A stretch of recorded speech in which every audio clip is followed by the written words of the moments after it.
Komishanka Maamul Wanaaga iyo Ladagalanka Musuqa ayaa magaalada Burco kulan ballaaran kula qaatay Isuduwayasha hay'adaha laamaha dawladda ee Gobolka Togdher waxaana kulankan lagaga hadlayay habraaca cusub iyo maamulka suuban ee isla xisaabtanka hay'adaha laamaha dawladda ee heer gobol. Ugu horeynba waxa faahfaahin ka siiyay warbaahinta gudoomiyaha Komishanka Maamul Wanaaga iyo Ladagalanka Musuqa Mukhtaar Yaasiin Cali Shire iyo Komishanka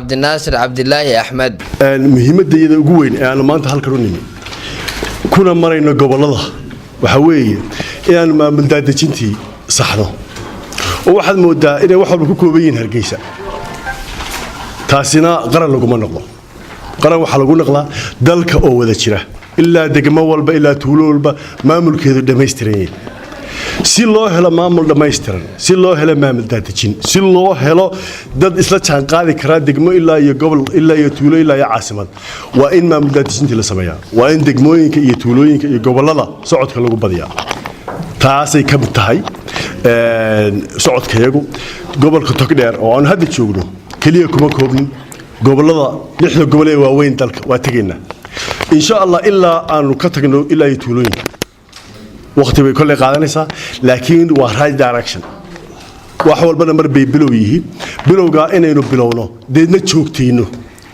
oo wixii inta mar la yimaado aan salagaga tagin laakiin la yiraahdo war maalintii hore maxaynu bilownay maxaa saxmay maxaa ilaa hadda hirgelin maxaa caqabadaha hor taagan seebay u saxmi karaan oo marka aynu wada shaqayn yeelano anaga komishanka Maamul Wanaaga iyo Ladagalanka Musuqa iyo Isuduwayasha iyo gudoomiyaasha u jooga wasaaradaha kabacdina aanu kula xisaabtano wasiirka ama wasiiradda qaabilsan wasaaradda aan markaa dhibaatada ugu badan haysato dadna Isuduwihii aanu 3 bilood ka bacdi u soo noqono dhaala hawshii maalinta ku haysatay maxaa ku qabsoomay maxaa isbedelay maxaa wali hortaagan caqabado noocee ah oo markaa waxay noqonaysaa iska warhayn joogto ah taas ayaynu horumar ku gaari karnaa taas aynu maamul wanaag ku heli karnaa taas aynu maamul daadsi ku heli karnaa taas aynu qaran wada socda ku noqon karnaa waxaanu ka wada hadlaynay ama ka wada hadalay qaabkii nidaamka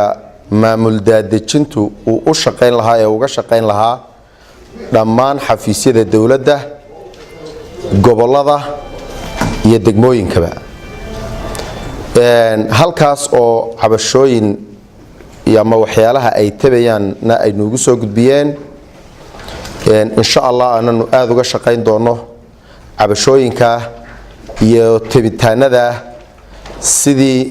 aanu miitina dambe uga wada yeelan lahayn wasiirada iyo agaasimayaasha guud ee xarumaha jooga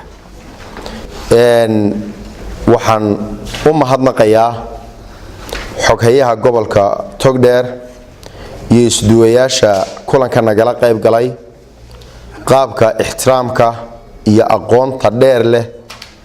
ee shirkani ay noo soo dhaweeyeen nooguna sheegeen qaabka nidaamka ama shaqooyinka ay hayaan ay u socdeen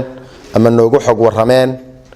iyo cabashooyinka iyo tabitaanadoodana ay noogu soo gudbiyeen haddii Ilaahay yiraahdo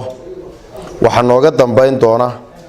inaanu 3 biloodba mar soo mari doono kulankan ayaa lagaga hadlayay habraaca cusub iyo maamulka suuban ee isla xisaabtanka hay'adaha laamaha dawladda ee heer gobol waxaana ka soo qayb galay qaar kamid ah Isuduwayasha hay'adaha laamaha dawladda ee Gobolka Togdher Abdilaahi Maxamuud Muuse Xudayfi telefishinka caalamiga ee Ariel Burco.